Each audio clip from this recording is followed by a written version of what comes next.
Hey guys, it's me. Really just wanted to get this day started, and I hope that everybody's safe.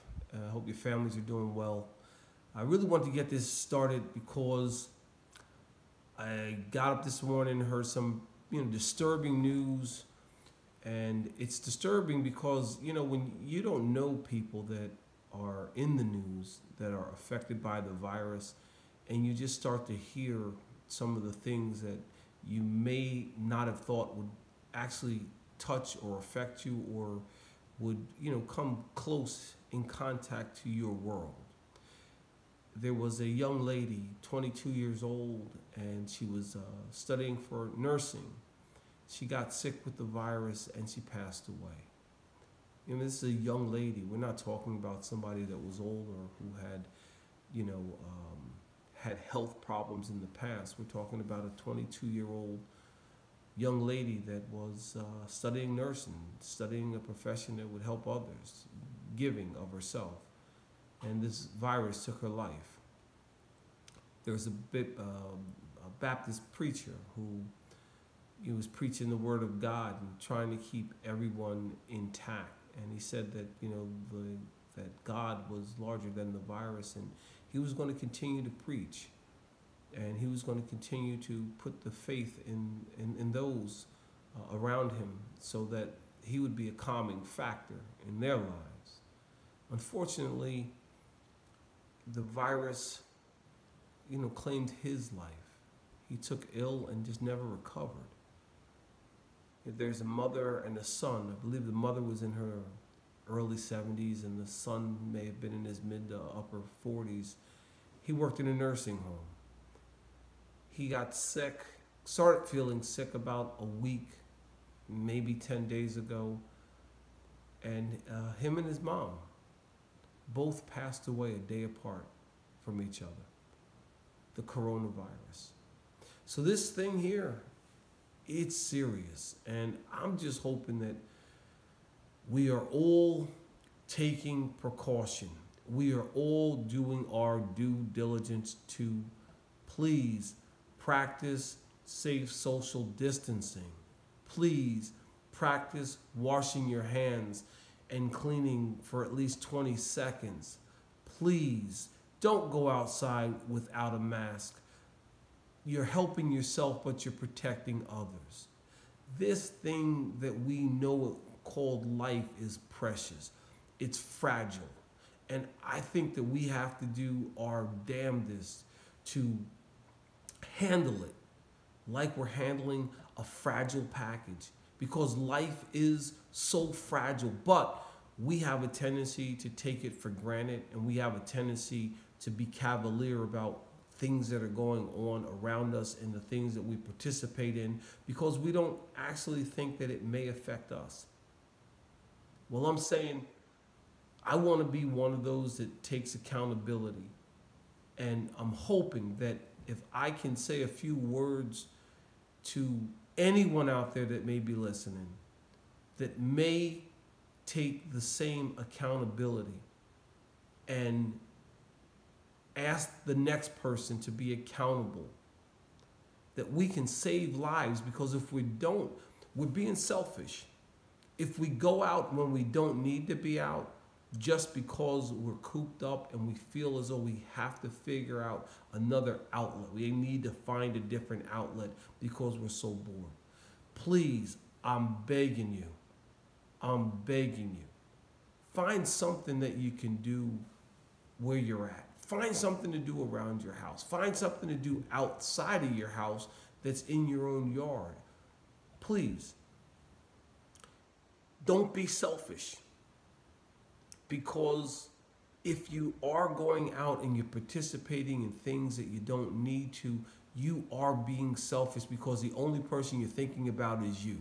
And right now, that's the last thing that we need. I don't care where you live. The virus doesn't really give a damn how old you are, how wealthy you are. Doesn't really give a damn about your conditions. What it does is it takes the opportunity to infect you and destroy. That's what it does. It takes the opportunity. So yes, if you allow yourself to be out in certain situations where you're not covered, or you're not protecting yourself and protecting others at the same time, that virus is taking every opportunity it can to infect you and to claim another victim and potentially claim another life. So if I don't say anything on any video, I'm asking you, me, my next door neighbors, the people in the next town, the people in the next city, the state, I don't care where you are. Please, be accountable. Please, be productive and constructive. Do something, find something. Find a hidden talent that you may not even know that you have. But challenge yourself to do something that you can do that is safe, that doesn't involve going out and potentially infecting other people. Please, life is like the flicker of a light. I mean, life is that fast if you think about it. You know, when you're young, life seems as though it's moving at a turtle's pace. You know, you can't wait for your birthday so that you can become of age to do certain things, whether you're waiting to be 13 so that you can go in certain places or go on certain rides. Then it's 16 to 17 so you can get a driver's license. But it seems like it's moving at a turtle's pace. But you know what? Once you start to get a little bit older, you start to realize that life actually moves at a frantic pace. It doesn't stop. And in the blink of an eye, the kid that was 16 is now 25. From 25 now he's 35. Then he's 50. And then you start to realize, man, what did I do? And it only seemed like such a short time ago. So life is so short that take the time to do something that may help you prolong it, make it a little bit longer. Right now, this virus is eating us alive, man. This virus is really kicking our asses. And, you know, I'll take a boxing analogy. You know, when the two guys are standing in the middle of the ring just before they're about to fight, and the referee stands in and he says, hey, I want you guys to protect yourself at all times. Well, guess what? We're in the ring. The bell has already rung.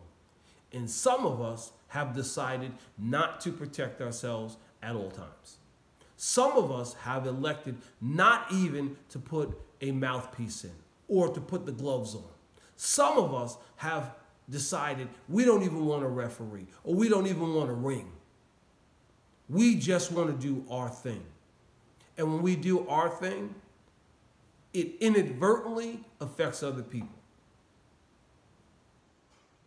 And when you affect other people because of your selfishness, ignorance, incompetence, or just lack of care for other human beings, I don't know any other way to say it.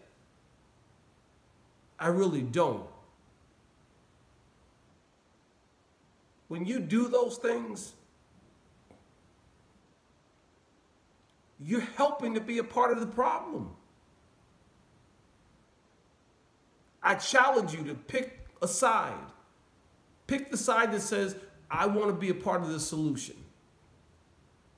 And I'm not asking you to go out and figure out the vaccine. I'm not asking you to go to do that. I'm not asking you to create something that is going to save the world, but I'm asking you to do the simple things that you can do to make everybody else around you safe. The simple things that you can do that'll keep another person from catching the virus.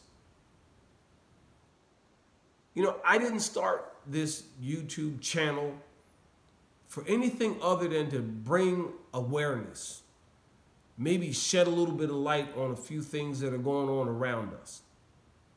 But the longer I'm here and the longer I'm just listening to the things that go on around me, it just seems as though people aren't listening.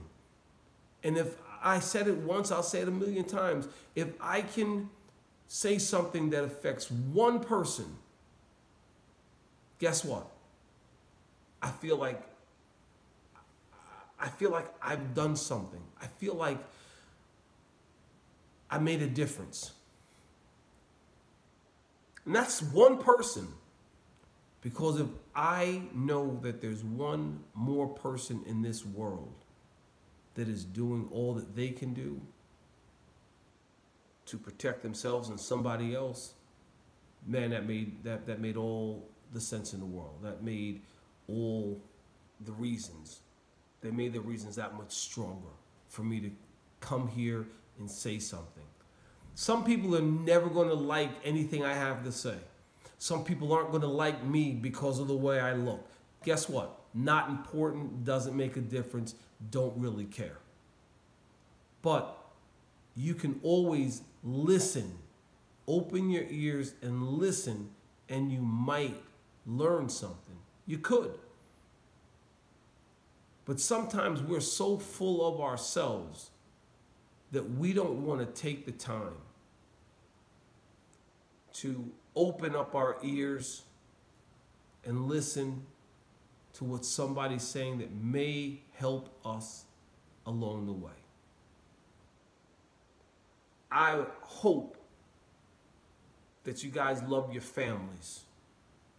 I hope that you love your friends.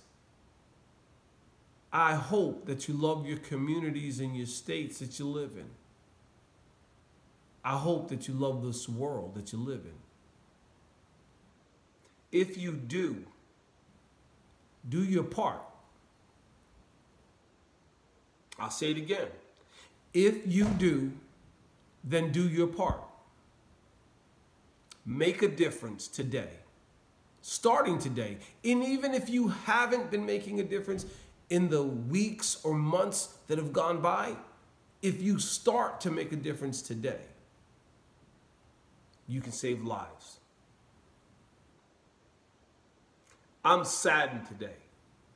I didn't know any of the people that passed away that I heard about on the news. Did not know near a soul, not one of them. But you know what? It hit that emotional chord that made me want to come and say something today. Again, I love all you guys. I don't know who you are, where you are, or even how you found me, but I love each and every one of you guys. If you like some of the things I have to say, that's fantastic.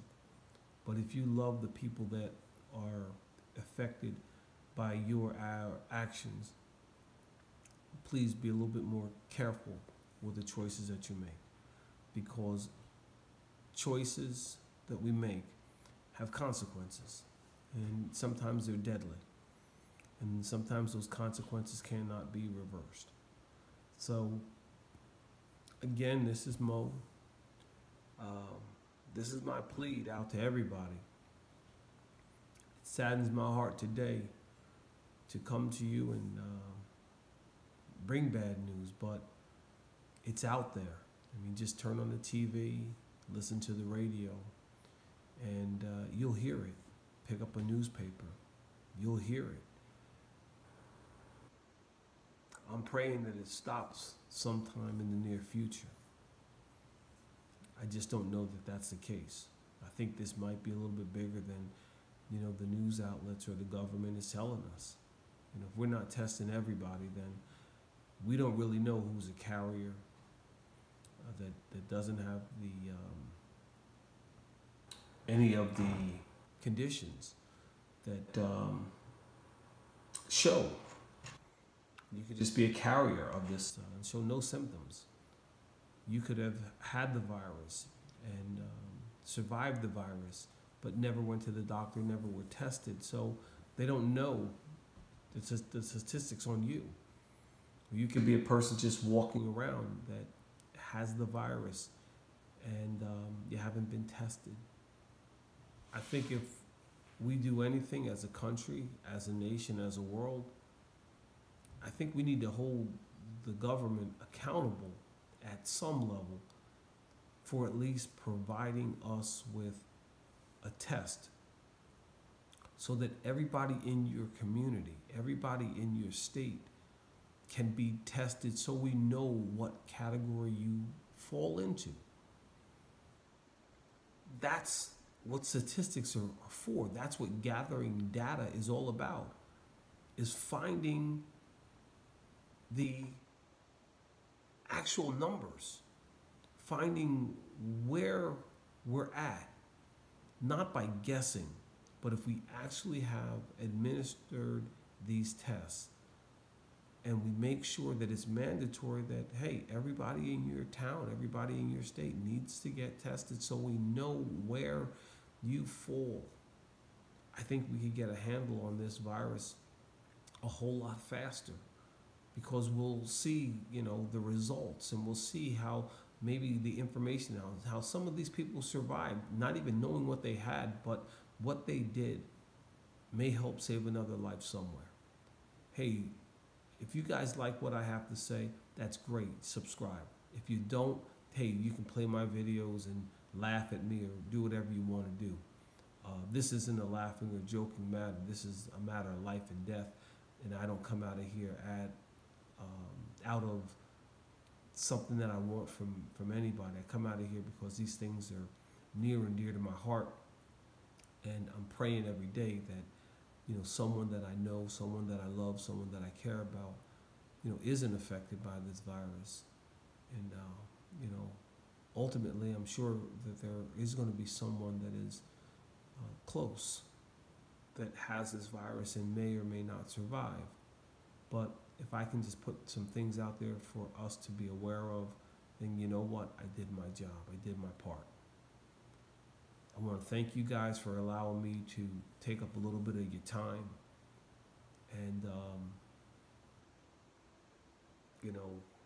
wisdom comes by experience.